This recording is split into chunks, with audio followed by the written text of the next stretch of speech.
Desde los días remotos en que los ancestrales cayeron y la puerta celestial se hizo añicos, una herida abierta permanece sobre el mundo. Por ella mana la influencia inmunda del caos, siempre dispuesta a extenderse hasta sofocar toda vida. Y sin embargo, los poderes ruinosos rara vez marchan al unísono. Su naturaleza caprichosa, peligrosa como tormenta sin rumbo, los empuja a conspirar por separado, cada uno soñando con reinar sobre todas las demás voluntades. Su amenaza es constante pero dispersa, hasta que el destino decide lo contrario. Porque cada muchos siglos surge entre los mortales un campeón distinto a todos los demás, un portador de presagios, elegido para recibir la más alta de las bendiciones de los dioses oscuros.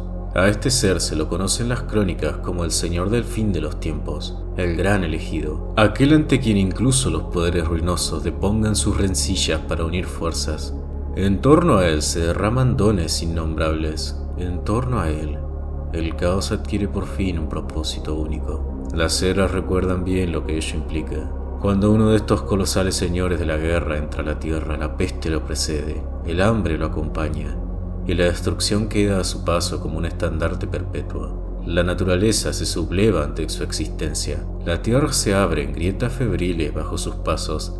El aire se retuerce al rodearlo, alzándose en remolinos que susurran blasfemias. No obstante, en cada una de sus apariciones siempre surgió un oponente, un paladín de la luz, llamado por destinos antiguos para enfrentarlo en combate singular, y de ese duelo depende el porvenir del mundo. Fue así que una y otra vez, justo cuando las hordas ruinosas se hallaban al filo de la victoria, sus sueños eran hechos añicos por la mano luminosa de aquel guerrero destinado a detener la noche eterna. Pero los ciclos continúan, y las eras nunca se detienen. Ahora un nuevo gran elegido ha ascendido, y con él las esperanzas del mundo se desvanecen.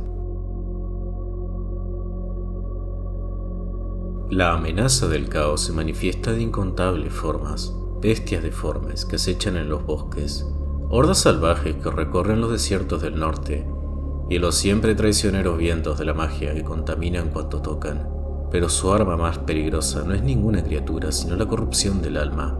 En lo profundo de cada hombre germina la semilla que los poderes ruinosos más disfrutan pervertir. Quizá por eso resulta tan amarga la verdad que pocos se atreven a conocer. El mayor peligro para el imperio no emergió de las tierras salvajes, sino del corazón de los hombres. Aquel que sería el elegido fue en su primera vida un templario devoto de Sigmar, nacido tras la gran guerra librada por Magnus el Piadoso, un hombre puro, dedicado a combatir el caos. Pocos conocen el verdadero origen del que más tarde sería el elegido. Su historia comienza en Nordland, donde una aldeana sobrevivió milagrosamente al saqueo de un grupo de invasores norse. El líder de aquellos bárbaros, el cual era Belacor oculto en una forma mortal, la marcó sin que ella conociera su verdadera naturaleza. La mujer murió en el parto, y el niño, rechazado por su propia familia, fue abandonado ante una iglesia sigmarita. Un sacerdote lo rescató y le dio un nombre: Diederik. Diederik se convirtió en un joven caballero al servicio de la casa Kastnar, donde su integridad le ganó la adopción de la dama del linaje. Armado con su espada ancestral, ingresó a la Orden del Orbe de Dos Colas, donde su fuerza y fervor lo elevaron rápidamente. Durante una campaña contra los hombres bestia, descubrió a unas hermanas de Sigmar protegiendo un tomo herético, el Liber Celestior, escrito por Necrodomo el Loco, por mandato directo de Belacor. Contenía la profecía del elegido del caos, la cual decía: 6 tesoros serán su objetivo, forjados en otro mundo 6 tesoros poseerá. Sobre su frente la corona lo verá todo, y el ojo abierto traerá la desgracia del pueblo mortal. Será entonces cuando cabalgue por el mundo, en el que los 4 serán uno solo, y 5 serán los ejércitos de la perdición. Será entonces cuando el mundo sepa que la última guerra ha dado comienzo. Con la llegada de la condenación aparecerá un joven de humilde origen. La ira será su sustento y la sangre será su vino. Y de la tierra domada surgirá un paladín. La enfermedad será su ruina y a la par su divina salvación. El hijo de un rey será el elegido. Prosperará en poder y su nombre será la gloria. Y con la llegada del fin de los tiempos, lo viejo caerá en manos de lo nuevo. Saber que alguien poseía el libro atrajo la atención de las espadas del caos, un grupo de campeones del caos destinados a servir al elegido, que buscaban al futuro campeón.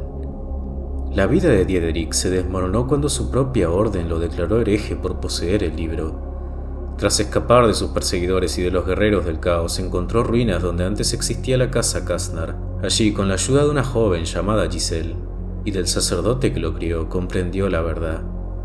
Su linaje, sus actos y la profecía coincidían demasiado bien. Él era muy probablemente el siguiente elegido del caos. Incapaz de soportar semejante verdad, se quitó la vida. Pero los dioses del norte no lo permitieron. Volvió a abrir los ojos, reclamado por un destino que no había elegido. Diederik, peleando por no caer en la locura, se fue en busca de respuestas a Aldorf, suplicándole a Sigmar para solo recibir silencio. Ese vacío quebró su mente. Llenó de furia, masacró a los guardianes de la catedral y tomó prisionero al gran teogonista, exigiendo saber por qué lo habían señalado. El sacerdote confesó que no lo sabían con certeza. Solo seguían la profecía. Debían exterminar a cualquiera que encajara en la profecía, hasta que uno de ellos llegara allí y formulara la misma pregunta que Diederik hizo. Aquella revelación empujó la mente de Diederik más allá del límite. Entre gritos de odio, declaró su renuncia al dios rey Sigmar y juró lealtad a los poderes ruinosos. Prometió derribar al imperio y destruir la fe que lo había manipulado. Cuando una hueste entera de Reikland se preparaba para destruir la catedral para matarlo, las espadas del caos irrumpieron para rescatarlo. Fue entonces cuando Diederik rechazó su vida anterior y cabalgó hacia el norte para abrazar plenamente su destino. Ese fue el verdadero comienzo del gran elegido.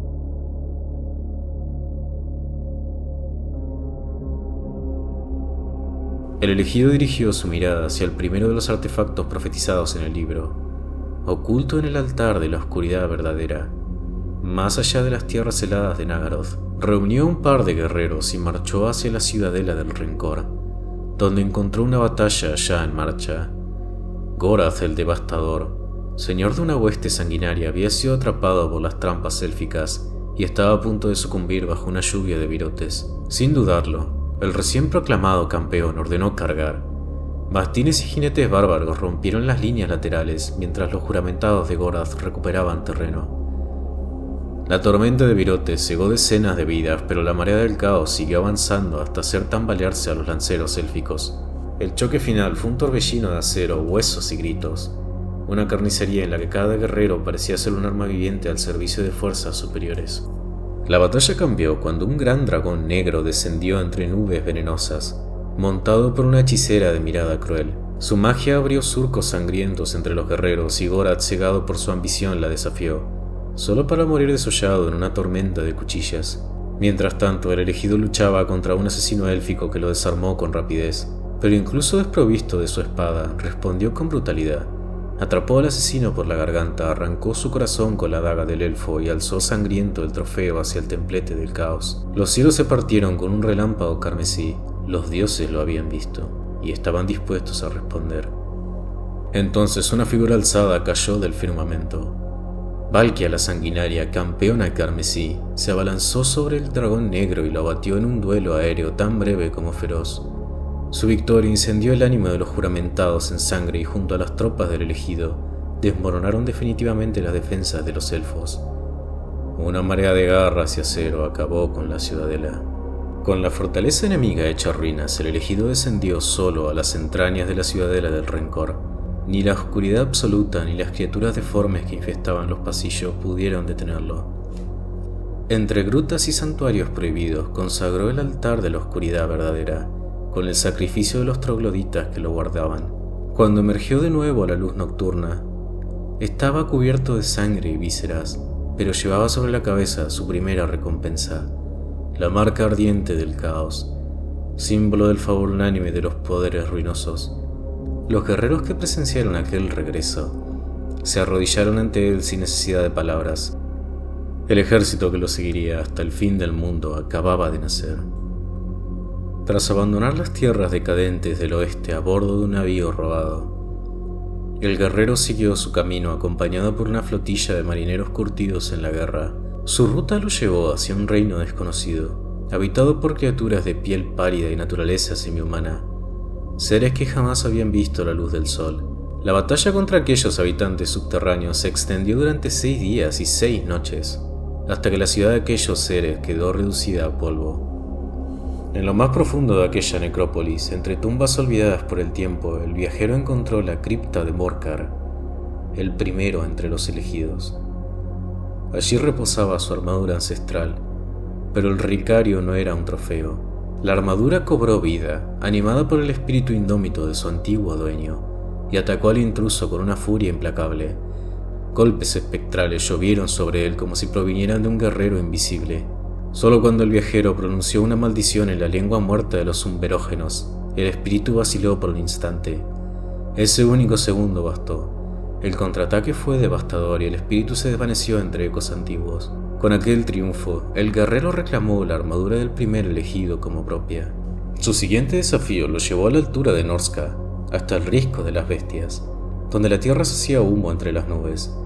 Allí dormía Colmillo llameante, un dragón del caos de 3 cabezas cuyo aliento derretía la roca y cuya antigüedad se remontaba a las guerras primigenias contra los ogros dragón. Para desafiarlo, el guerrero golpeó el cráneo de la bestia como quien golpea una puerta sagrada. El monstruo despertó con furia volcánica. La lucha se extendió durante horas sobre un lecho de huesos míticos. El dragón escupió fuego suficiente para arrasar montañas e incluso llegó a engullir por completo al intruso. Pero la armadura recién ganada resistió la furia ígnea, permitiendo al guerrero combatir desde adentro de la garganta de la bestia. Al final el dragón colapsó bajo su propio agotamiento. De entre las gemas de su vientre, el viajero arrancó el ojo de Sherian, colgándolo sobre su pecho como señal de victoria. El siguiente tesoro no era un objeto, sino una criatura demoníaca, Dorgar, la montura predilecta del señor demonio Agramón, un amo de esclavos conocido por deformar seres vivos en abominaciones indescriptibles. Junto a las espadas supervivientes, el guerrero marchó a través de incontables hordas demoníacas hasta internarse en los establos imposibles del palacio de Agramón, adherido a la panza de una bestia híbrida de hombre, mamut e insecto para infiltrarse sin ser visto. Una vez dentro, usó el ojo de Sherian para identificar la presencia del corcel demoníaco entre el hedor sulfuroso. Cuando lo halló, se lanzó sobre él con determinación absoluta. Dorgar ardió, cambió de forma, gritó y trató de desintegrarse y recomponerse, pero la voluntad del guerrero fue más firme que el fuego del reino del caos. Finalmente la domó, como un mozo de cuadra domina un semental furioso. El corcel del apocalipsis había sido conquistado. Ya montado sobre su nueva bestia, el guerrero cabalgó hacia la meseta quimera, donde reposaba la espada demonio Matarreyes, legado de otro elegido antiguo. Allí, decenas de paladines luchaban en duelos sangrientos por el derecho a reclamarla. Uno a uno desafiaron al viajero, y uno tras otro cayeron ante él. Aquellos que se rindieron obtuvieron piedad, los que persistieron perecieron. Sus huestes crecieron con cada victoria. Cuando alcanzó la meseta, su ejército era tan vasto que incluso las quimeras guardianas fueron superadas. Solo 3 guerreros lo acompañaron hasta la cima. Desde allí él observó el mundo bajo las nubes y proclamó que un día lo gobernará todo. Pero entonces aquello que parecía una montaña se movió. Krakenrock el Negro, el padre de los ogros dragón, despertaba de su letargo milenario. Incluso el viajero dudó. Era imposible vencer a aquella entidad, así que él y sus seguidores se deslizaron silenciosamente entre los colosales pliegues del titán dormido, buscando la espada demonio clavada en su pecho. El monstruo más fuerte entre sus hombres, el príncipe Ograx el Grande, alzó una garra del coloso para permitir alcanzar el arma, pero la espada, ansiosa de sangre real, comenzó a gritar, amenazando con despertar por completo al Shaggoth ancestral. Actuando sin titubear, el guerrero sacrificó a Ograx, hundiendo su hoja en su pecho para calmar la sed del demonio atrapado en ella. Con la espada finalmente aplacada y empainada, descendió de la meseta entre virotes, aunque a un costo sombrío. Habían pasado más de 100 años desde la gran guerra contra el caos. A lo largo de un siglo de conquistas y peregrinaciones bélicas, el guerrero reunió más artefactos de los antiguos elegidos. Su ejército creció con cada temporada. Sus huestes se multiplicaron en los desiertos del norte, y sin embargo los dioses permanecían en silencio. El último tesoro, el más antiguo y decisivo, seguía eludiéndolo, la corona de la dominación. Un yelmo primigenio forjado antes de la primera aurora del hombre, el mismo que alguna vez lució el ojo de Sherian, Décadas de saqueo, de batallas contra reinos enteros, de búsquedas interminables no bastaron para encontrarlo. Y entonces, durante un invierno tan frío que parecía devorar al mundo, una figura surgió entre el viento helado. Era Be'lakor, el primer príncipe demonio. Un ser gigantesco, etéreo, vibrante con energías arcanas, obligado por los dioses oscuros a revelar aquello que más ansiaba ocultar, el paradero de la corona, el camino hacia el primer santuario del caos en lo alto de las montañas del fin del mundo. Así, su última senda se abrió, por fin. Se cuenta que el último de los grandes artefactos reposaba en las alturas inhóspitas de las montañas del fin del mundo, allí donde el viento es un lamento antiguo y la nieve nunca cede. En la cima de un pico imposible, oculto por sortilegios de eras olvidadas, yacía el primer altar del caos, el lugar en el que el primer mortal, un rey tribal anterior incluso a Sigmar, entregó su alma a los poderes oscuros. Su yelmo, la legendaria corona de la dominación, esperaba allí al siguiente que osara reclamarla. El guerrero marchó hacia aquellas montañas al frente de un ejército tan vasto que oscurecía los valles, mientras sus huestes combatían ogros y enanos en las faldas de las montañas. Él inició el ascenso en solitario, guiado por la silueta brumosa de un espíritu caído. Be'lakor, montado en su bestia demoníaca, avanzó día y medio sin descanso, desafiando ventiscas y desprendimientos, hasta que las ilusiones que guardaban el santuario cedieron ante su presencia. Allí, ante puertas que parecían vivas, siguió adelante sin vacilar. En el interior, una vasta cámara rudimentaria y primigenia la guardaba, coronada en su centro por una estrella negra de 8 puntas. Allí, bajo la mirada silenciosa de los dioses, exigió a Be'lakor que lo guiara fielmente, pues sabía que el espíritu, corroído por la envidia, deseaba traicionarlo. Así comenzaron las pruebas finales. Primero fue arrojado a una mínima isla suspendida sobre el vacío, donde portales ígneos se abrían como latidos. Vomitando demonios de toda forma y furia, el guerrero danzó entre ellos con su espada encantada, librando una batalla que parecía eterna hasta que la última criatura estalló en una lluvia de luces multicolores. Luego, Nurgle infestó su mente de podredumbre, haciéndole ver su cuerpo corrompido y larvas hurgando bajo su piel. A punto estuvo de sucumbir al horror, pero con una voluntad que pocos mortales podrían imaginar, expulsó la plaga ilusoria y batió a los demonios hinchados que lo acosaban. Después vino el laberinto mental de Tzeentch. Llamas multicolores lo devoraron mientras visiones de un futuro imposible y carcajadas divinas intentaban quebrarlo. Cayó por un abismo sin fin, acosado por dudas sembradas por el dios del cambio. Sin embargo, un rugido de pura determinación bastó para romper el engaño y devolverlo a la senda marcada por la sombra de Be'lakor. Finalmente, el príncipe oscuro lo enfrentó a la tentación más peligrosa, un trono de belleza imposible, la oferta de un lugar eterno junto a la perfección encarnada. La voz del dios era puro anhelo, puro deseo. Cualquier hombre habría arrojado su alma a sus pies. Sin embargo, el guerrero rechazó incluso esa gloria, sabedor de que los poderosos buscaban un instrumento, no un adorador. Superadas las pruebas menores, llegó el desafío final. En una caverna colosal, alfombrada con calaveras y bañadas en un río de sangre que brotaba de pilares dorados, divisó la corona, reposando sobre un cadáver ancestral. Pero antes de alcanzarla, surgió el del abismo un guardián, un devorador de almas. Colosal, alado, encendido en llamas y furia, armado con un hacha capaz de partir un gigante y un látigo viviente, se lanzó sobre él con la furia de Khorne. El combate fue brutal y veloz. El guerrero se vio herido, casi derribado, su armadura perforada y su cuerpo al borde del colapso, pero pronunció el nombre del demonio atrapado en su espada, Usul, y el poder del ser aprisionado hirvió en sus venas. Con ese impulso sobrenatural y voló la furia del monstruo y en un choque final lo empaló de parte a parte.